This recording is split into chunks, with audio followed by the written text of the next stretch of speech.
World Rugby has confirmed that there will be no immediate changes to the sport's lawbook following its annual Shape of the Game Summit, opting instead to concentrate on improving fan experience, commercial growth, and global alignment within the existing framework of the laws. The announcement comes after senior figures from across the rugby world gathered to discuss the state of the sport and its future direction.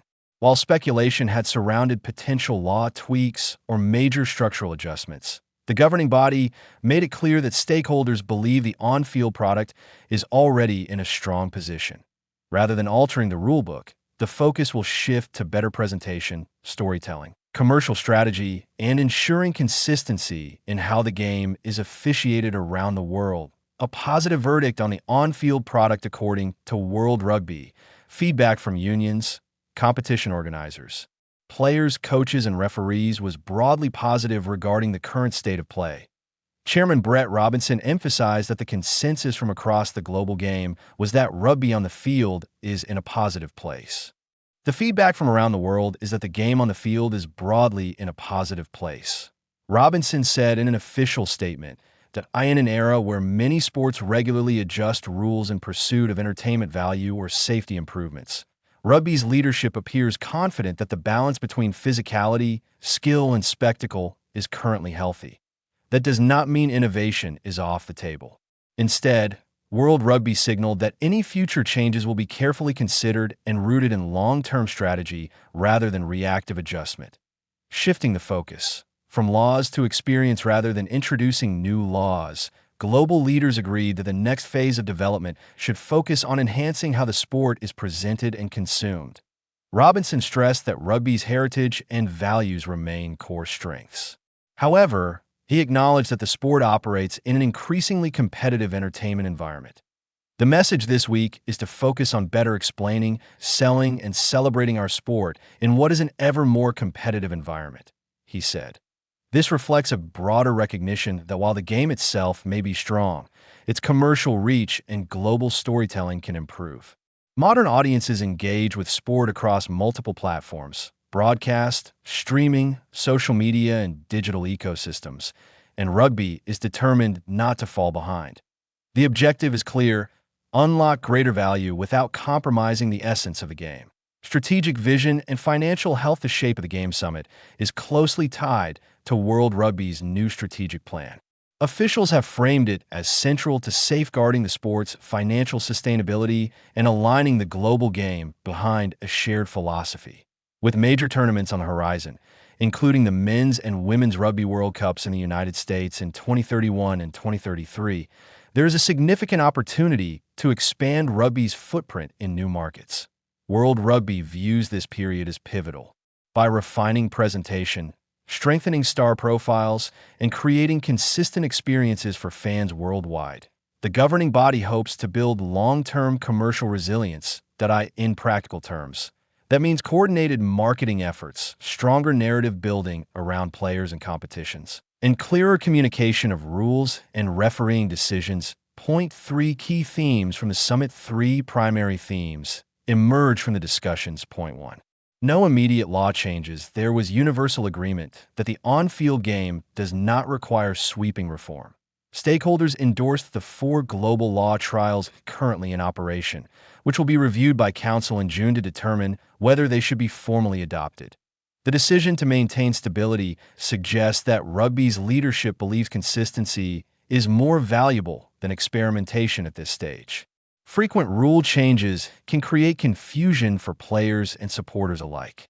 By keeping the core laws intact, World Rugby aims to reinforce clarity and trust in the product. Point 2.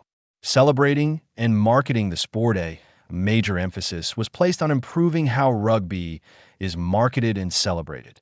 This includes elevating player personalities, enhancing storytelling across media platforms, and building stronger emotional connections with fans. The sport has historically leaned on tradition and organic growth. However, modern sports ecosystems demand proactive branding and digital engagement strategies. That rugby's global leaders acknowledge that star power and compelling narratives drive viewership and commercial value. By highlighting personalities and rivalries more effectively, they aim to create broader appeal. Point 3. Alignment of laws and refereeing. One area identified for improvement is consistency in the application of laws across competitions. Fans often express frustration when interpretations differ between domestic leagues and international fixtures. By aligning referee directives and law applications more closely, World Rugby hopes to reduce confusion and enhance understanding. There will also be ongoing evaluation of technology use, particularly concerning the television match official (TMO). The goal is to determine the optimal scope of intervention without disrupting the flow of the game. This balanced approach recognizes the value of technology in ensuring accuracy while maintaining rugby's tempo and spectacle. Protecting heritage while embracing innovation. Robinson highlighted rugby's dual strengths: heritage and capacity to innovate. The sport's traditions, respect, discipline, camaraderie remain central to its identity. Yet leaders understand that stagnation is not an option. Why enhancing presentation rather than rewriting laws? World Rugby seeks to modernize without alienating traditional supporters. The idea of future-proofing the sport featured prominently in the summit's messaging. That involves safeguarding player welfare, strengthening financial foundations, and expanding global reach. Importantly, the commitment to player protection remains integral to all strategic decisions. The women's game. Growth and sustainability. A significant portion of the summit addressed the rapid growth of the women's game. Performance standards are rising. Investment is increasing and player salaries are gradually improving in recognition of the sport's expanding commercial value. World Rugby and member unions expressed a shared commitment to building this momentum in a sustainable manner. The objective is ambitious yet measured expansion, unlocking new revenue streams while ensuring that infrastructure and development pathways keep pace. With the Women's Rugby World Cup in 2033 set for the United States, the governing body sees a major opportunity to accelerate visibility and participation globally.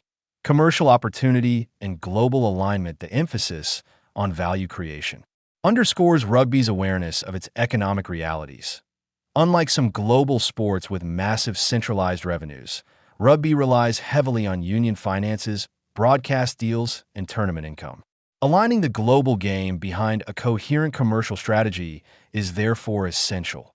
Shape of the Game serves as a platform to ensure that unions, competitions, and stakeholders are moving in the same direction. A unified philosophy reduces fragmentation and strengthens bargaining power in broadcast and sponsorship negotiations. Stability in an era of debate. The decision to avoid law changes comes amid ongoing debates about the global calendar, player welfare, and competition structures. While those discussions continue, World Rugby has drawn a line under immediate rule reform. The message is one of stability. The sport itself is healthy. The challenge lies in how it is packaged, promoted, and delivered. By reinforcing confidence in the on-field product, the governing body aims to shift public discourse from criticism of rules towards celebration of performance. Looking ahead as rugby approaches a new era of expanded international competitions and landmark tournaments in emerging markets, strategic clarity is vital. World Rugby's stance following the shape of the game meeting signals confidence, but also urgency. The sport is not seeking to reinvent itself overnight. Instead, it aims to refine and elevate what already exists. The coming months will see further review of the ongoing law trials and continued efforts to harmonize officiating standards. Meanwhile, marketing initiatives and digital engagement strategies are expected to accelerate. Focusing on fan experience, alignment, and sustainable growth, rather than wholesale rule changes. World Rugby hopes to secure the sport's relevance and prosperity for the next generation. The laws may remain unchanged for now, but the ambition to grow the game globally has never been clearer.